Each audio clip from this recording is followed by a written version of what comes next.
Ashes series का पहला test match अपने अख्ताम को पहुंच चुका है। बहुत ही इंटरेस्टिंग मैच हुआ। बहुत ही सनसनीखेज़ मुकाबले के बाद ऑस्ट्रेलिया ने इंग्लैंड को 2 विकेट से शिकस्त दी है। और बहुत ही एक्साइटिंग अंदाज में ये मैच और बहुत ही इमोशनल अंदाज में ये मैच अख्ताम पजीर हुआ। क्राउड आखिरी लम्हे तक महसूस होता रहा। इस मैच के बारे में ओवरव्यू और प्रीव्यू लेते हैं और अपनी ऑब्जर्वेशन ओपिनियन से मैं आपको आगाह करूँगा। देखते रहिए ऑब्जर्वेशन एंड ओपिनियंस बाय सुभान गनी। सो तो स्टार्ट करते हैं आज के इस पहले मैच की हाइलाइट्स के हवाले से। सबसे पहले तो ये है कि मैच बड़ी ही एक्साइटिंग अंदाज में एजबेस्टन में शुरू हुआ। थोड़ी सी लागतबाजी का मामला इनके दरमियान रहता है, जैसे पाकिस्तान इंडिया का मुकाबला हो, इसी तरीके से इनके दरमियान भी एक लागतबाजी बड़ी ज़बरदस्त किस्म की चलती रहती है। प्लेयर्स आपस में कुछ ना कुछ हल्की फुल्की सास बहू की तरह नोक झोंक लगाई रखते हैं, क्योंकि उनको पता है कि अगर नोक झोंक नहीं होगी तो सीरीज़ को जो है वो कवरेज तो शायद मिल जाए, लेकिन उस तरीके की एंटरटेनमेंट ना हो पाए। तो क्योंकि क्रिकेट एक एंटरटेनमेंट की स्पोर्ट्स है और ऐसी ज़बरदस्त खेल है कि पूरी दुनिया इसी एक खेल के ज़रिए जुड़ी हुई है। बिलियंस ऑफ फॉलोअर्स हैं इस खेल के, और एशेज़ उनमें से एक सीरीज़ है जिसको पूरी दुनिया देखती है, एंजॉय करती है, जैसे पाकिस्तान और इंडिया के मैच को। तो स्टार्ट करते हैं कि जब इंग्लैंड ने पहली इनिंग में टॉस जीतकर बैटिंग का फैसला किया तो आते साथ ही मार धाड़, तेज़ खेलना, चौके छक्के और हर तरह से उन्होंने अग्रेशन दिखाया ऑस्ट्रेलिया को, जो कि ऑस्ट्रेलिया एक्सपेक्ट कर रहा था लेकिन उन्हें अभी महसूस नहीं हुआ था, क्योंकि उन्होंने दुनिया को देखा था मार पड़ते हुए इंग्लैंड से, खुद नहीं खाई थी। तो जब खुद आए हैं मैदान में, जैसे ही उनको मार पड़ना शुरू हुई है तो उनके कप्तान पहली ही बॉल पे जब एक कवर ड्राइव खाते हैं जैक क्रॉली से, तो अपने सारे फील्डर्स को फैला देते हैं। फैल जाओ मेरे जवानों, इस ग्राउंड पे तुम्हारा ही राज होगा, लेकिन दौड़ें लगनी है। तो इंग्लैंड ने आते साथ ही जब दौड़ें लगवानी शुरू की हैं तो ऐसी ज़बरदस्त दौड़ें लगवाई कि पहले ही दिन में 393 रन के साथ उन्होंने अपनी इनिंग्स को डिक्लेयर किया। ऑस्ट्रेलिया को बैटिंग पे लेके आए। ऑस्ट्रेलिया ने अपनी रिवायती क्रिकेट खेलते हुए, जैसे वो खेलते हैं, जैसे हम लोग खेलते हैं, पाकिस्तानी, इंडियंस, श्रीलंकन्स या बाकी दुनिया की क्रिकेट जो टेस्ट क्रिकेट चलती है, आते हैं, थोड़ा स्टे करते हैं, स्टेबल होते हैं, 3 के रन रेट से काम शुरू करते हैं, फिर आहिस्ता आहिस्ता कोशिश करते हैं शायद 4 पे आ जाए। लेकिन स्टार्ट तो ऑस्ट्रेलिया ने स्लो किया। ख्वाजा, उनकी जो एक वॉल ऑफ डिफेंस बनी हुई थी, बहुत ज़बरदस्त तरीके से ख्वाजा ने भी दूसरे दिन के अख्ताम पर अपनी एक सेंचुरी मुकम्मल कर चुके थे, लेकिन विकेट पे मौजूद थे, आउट नहीं हुए। इंग्लैंड के बॉलर्स ने बड़ी जान लगाई, बड़ी उनको गालियाँ भी निकाली, बड़े बुरे अल्फाज में याद भी किया, बड़े ताने भी दिए सास बहू की तरह ही, जैसे मैं अभी आपसे पहले भी जिक्र कर रहा था कि जहाँ भी तेनू ऐ होवे, तू स्कोर नहीं करता, तू आउट नहीं होता। वो ना आउट हो रहा था, ना वो स्कोर कर रहा था। इंग्लैंड वाले तड़प रहे थे। तीसरे दिन भी वो बैटिंग करता रहा।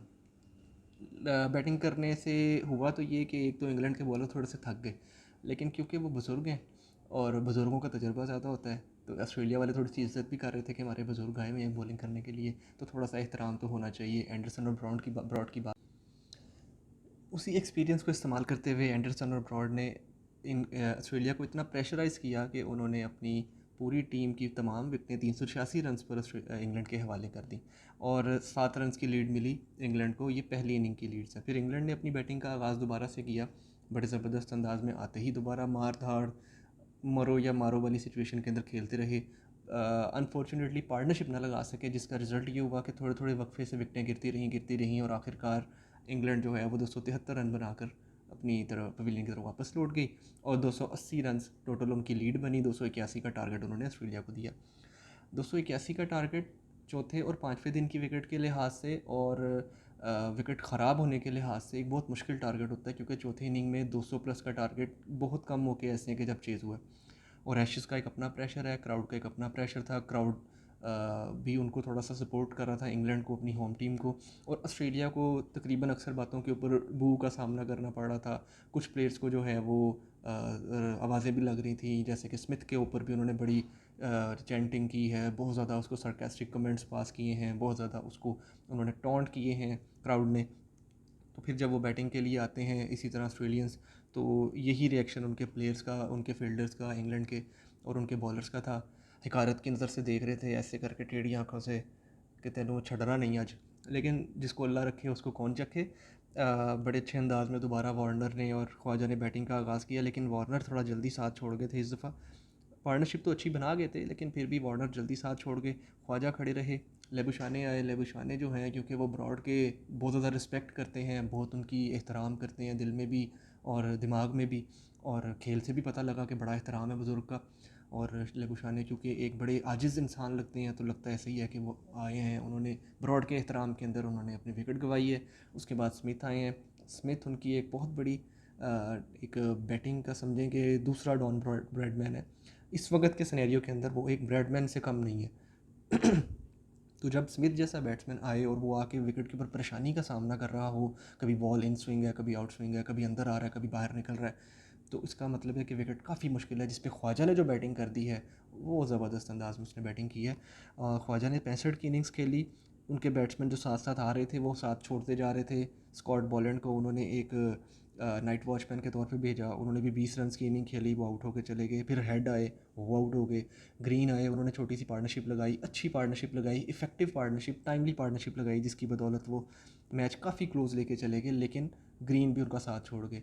हेड आए, वो भी साथ छोड़ गए। और उसके बाद रह गए इनके एलेक्स कैरी, विकेट कीपर, उन्होंने भी थोड़ी सी इनिंग्स खेली, 15-20 रन स्कोर किया, वो भी आउट हो गए। क्योंकि चाय ठंडी हो रही थी, मौसम ज़रा ठंडा था, चिप्स बन रहे थे बड़े ज़बरदस्त किस्म में, फ्राइज़ पड़े हुए थे वहाँ पे, और नगेट्स और इस तरह की चीज़ें, और साथ थोड़ी सी हल्की फुल्की वो जो चलती है थोड़ी बहुत, जो आप समझते हैं, तो वो जो जश्न में भी इस्तेमाल करते हैं, तो वो भी शायद चल रही थी। लेकिन जब 8 खिलाड़ी आउट हुए तो उस वक्त 54 रन्स चाहिए थे, और उस वक्त विकेट पे इनके कैप्टन कमिंस और नेथन लाइन विकेट पे मौजूद थे। कमिंस जो हैं वो आमतौर पे तो इतनी अच्छी बैटिंग नहीं करते, लेकिन इस टेस्ट की पहली इनिंग में भी उन्होंने 36 रन की इनिंग खेली थी, 3 छक्के लगाए थे, बड़ी अच्छे तरीके से अपनी टीम को लेके चले थे। सेकेंड इनिंग में जब वो आए हैं तो उन पर बर्डन ज़्यादा था, प्रेशर में तो बहुत थे, लेकिन किस्मत भी कुछ साथ दे रही थी। एक कैच छूटा, बड़ा मुश्किल कैच था। क्या नाम है, जैसे कि आप कह सकते हैं कि इंग्लैंड, ऑस्ट्रेलिया, न्यूजीलैंड के लेवल के लिहाज से देखा जाए तो वो एक ड्रॉप चांस है। मैं अगर पाकिस्तान, श्रीलंका, बांग्लादेश की बात करूँ तो इनके लिहाज से तो वो कैच है ही नहीं ना, क्योंकि इनकी पहुँच से तो दूर है। इंग्लैंड, ऑस्ट्रेलिया, ये जो गोरे हैं ये तो फिर भी एक एफ़र्ट करते हैं, गेंद तक पहुंचने की कोशिश करते हैं, लपकते हैं गेंद के ऊपर, और इनके फील्डर्स जो हैं वो गेंद को जाने नहीं देते।